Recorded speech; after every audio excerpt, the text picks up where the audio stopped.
5, the Sports Hub with Justin and Mackin. We're going to be talking about sleeper picks and picks to avoid in fantasy football. Justin, what do you think is a sleeper pick this year? Well, my number one sleeper pick is probably Travis Etienne, running back for the Jacksonville Jaguars. You know, he was really good last year, but I think he's going to take another step forward. There's a lot of room for carries in the backfield, but like his bread and butter is receiving the ball, and I think that's going to be at an even higher level this year. So I think he could definitely finish top 10 or maybe even top 5 if some injuries happen around the league for running backs.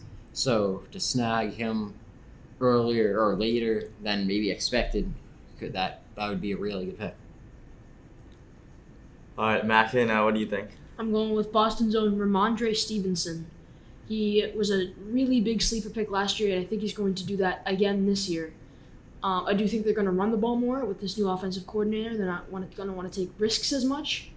So I think Ramondre Stevenson will get a lot of action, a lot of carries, and a lot of fantasy points. What round do you think he'll be going in? I can see him going as early as the 3rd round, but I could easily see him falling to the 4th or 5th round. Okay, and Justin, what is a pick to avoid this year? Pick to avoid in fantasy? You know, I would probably go with Derrick Henry of the Titans. I know that's a hot take, but he gets hurt like every year, and I just think, yeah, I know they add DeAndre Hopkins, so the burden on the running game isn't as big, but it's still, I feel like, too similar of a situation to last year, where after Hopkins, yeah, you have Traylon Burks, but what do you have after that? You know, two good options, that's good, but one of them goes down. DeAndre Hopkins missed like 8 games last year. Some of it was suspension, but he also tore his MCL. So I just think the burden on Derrick Henry is going to be too big. He's going to fall apart again. He'll be looking great for like 5 weeks. He'll have a 40-point game, and he'll be averaging like 30 fantasy points. And then bam, he'll get hurt, and that'll be it. Mackin, what's your pick to avoid? I think a huge draft bust this year will be Cowboys quarterback Dak Prescott. Had 15 interceptions last year that just drags the fantasy ratings way down. And plus, Amari Cooper is now gone from that receiving core. Ezekiel Elliott is gone, so that pass option is really limited. I do see Tony Pollard getting a lot of receptions as well as CeeDee Lamb, but Dak Prescott's inconsistency is just going to really hurt your fantasy team if he is starting. You can call in at 666-782-3459. Seems like we might have a caller coming in. Hey, what is your name and where are you from? My name is Stefano Damiano. I'm from Fort Myers, Florida. Do you have any sleeper picks or picks to avoid this year for fantasy football? I think more on Kansas City. I think number 24, wide receiver. I think he's going to be a sleeper pick. Chiefs just lost Juju Smith-Schuster, and I think he's going to be the new wide receiver 1 as the rookie.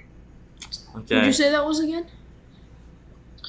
I don't know his first name, but Moore, number 24. And then, do you think DeAndre Hopkins is going to still play at, like, the level he has been, or do you think he's going to become a bit worse? That's a great hold question. on. We have breaking news here, as Jaylen Brown and the Celtics have just signed a 5-year Supermax contract.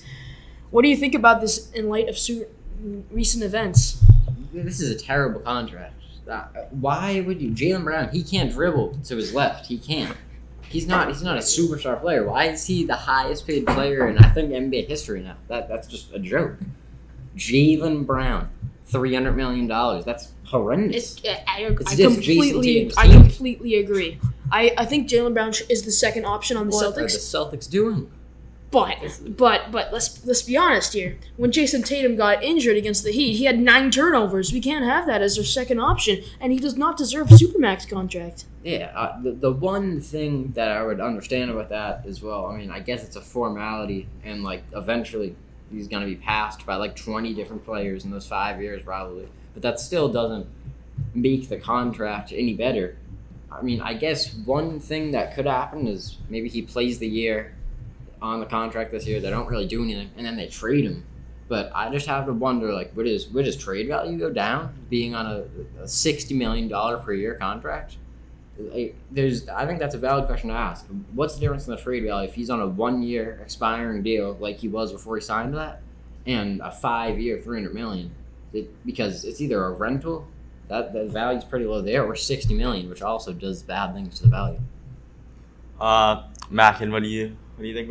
What's your last take about this deal?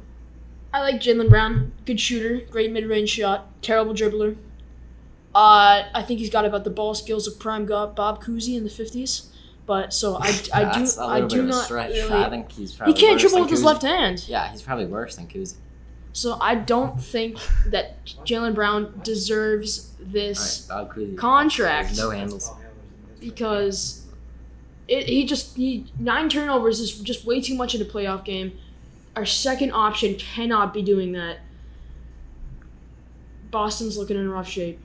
All right, that's it. We're 98.5 The Sports Hub. We're going to commercial break now. Going Subway, eat fresh.